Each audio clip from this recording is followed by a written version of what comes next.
Assalamualaikum warahmatullahi wabarakatuh. Bismillah, alhamdulillah, wassalatu wassalamu ala rasulillah Sayyidina Maulana Muhammad wa ala alihi wasallam wa la hawla wa la quwwata illa billah. Amma ba'd. Kepada segenap teman-teman AFI yang kami banggakan, di sini kita hari ini melanjutkan mata kuliah kemarin.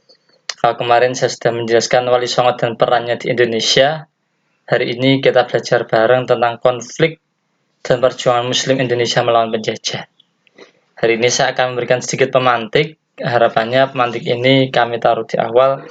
Teman-teman nanti bisa melanjutkan dan menjelaskan lebih detail. Dan nanti insya Allah tentu saya akan menambahi terkait hal yang teman-teman diskusikan. Sehingga kelas ini bisa aktif sebagaimana perkuliahan jika tatap muka. Minimal kalau dalam kaidah fikih la yudraku kulluh. Jika kita tidak bisa melakukan diskusi secara optimal di tatap muka, minimal di dunia online pun kita juga bisa. Kalau kita membahas tentang konflik dan perjuangan Muslim Indonesia menjajah, kita tahu yang masyhur Indonesia dijajah Belanda itu sekitar 350 tahun. Dan lalu kemudian Indonesia dijajah Jepang ialah sekitar 3 tahun, 3,5 tahun.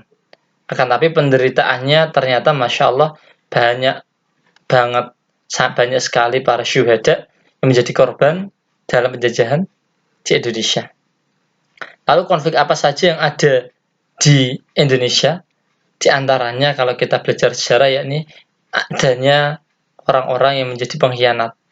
Kita bisa melihat dalam berbagai film yang ada dokumenter di Indonesia bahwa dalam perjuangan, contohnya dalam kisah Jenderal Sudirman, teman-teman mungkin pernah melihat filmnya, itu ada salah seorang pengkhianat pula dalam perjuangan.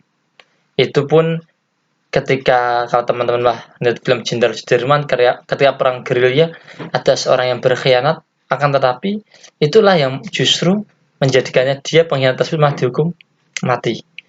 Teman-teman mungkin sudah banyak lihat film dokumenter ketika sejarah Indonesia ini. Jadi pengkhianat itu akan selalu ada, akan tetapi pengkhianat itu pastinya akan mendapat balasan baik ketika itu di dunia ataupun ketika di akhirat nantinya. Jadi di antara konflik problemnya ya biasanya adanya pengkhianat.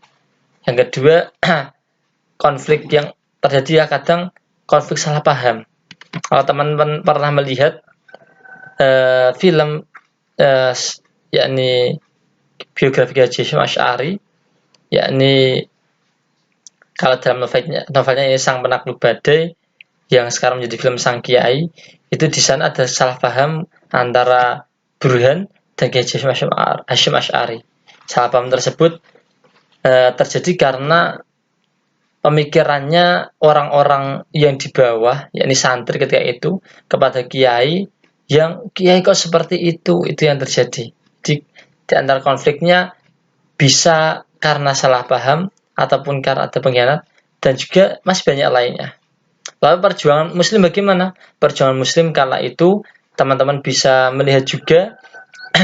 Jadi orang yang sering melihat film-film yang bagus seperti film dokumenter itu banyak manfaatnya, yakni dapat tahu banyak sejarah. Adapun perjuangan orang Muslim itu perangnya berbagai cara. Kalau seperti Jenderal Sudirman, teman-teman bisa melihat bahwa beliau adalah salah seorang yang mudhimul wudhu, orang yang selalu mendawamkan wudhu. Itu salah satu perjuangannya. Dia melakukan perang gerilya berulang-ulang kali dan beliau menjadi jenderal yang ditakuti oleh dunia nasional, bahkan di internasional yang mendapat penghargaan. Dan beliau pun melakukan perjuangan secara gerilya karena ketika itu keadaan sangat mendukung, dan itu pun sangat diakui oleh orang-orang Belanda ketika itu, sangat kuat Jenderal Sudirman. Perjuangannya dulu dilakukan secara berkelompok ataupun Jenderal Sudirman dan pasukannya. Dan juga ketika perjuangan Indonesia sampai titik final, yakni pada kemerdekaan, itu dilakukan dengan organisasi. Adanya BPUPKI, lalu adanya persiapan kemerdekaan PPKI, dan sebagainya.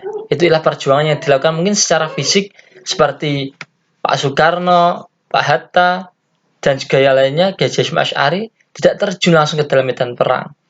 Ataupun saat dia ikut pun tidak sebegitu parah, tidak sebegitu dengan pasukan yang lainnya. Tapi perjuangannya ialah dengan melakukan diplomasi. Itu adalah salah satu perjuangan sehingga adanya diplomasi dan juga adanya juga yakni organisasi seperti ada Serikat Dagang Islam, Serikat Islam, lalu ada Nahdlatul Ulama, Muhammadiyah, dan organisasi lainnya, Budi Utomo dan lainnya, sehingga Indonesia bisa mengalami kemerdekaan. Ini sedikit pemantik dari kami, kurang lebihnya mohon maaf, nanti bisa dilanjutkan dengan diskusi. Assalamualaikum warahmatullahi wabarakatuh.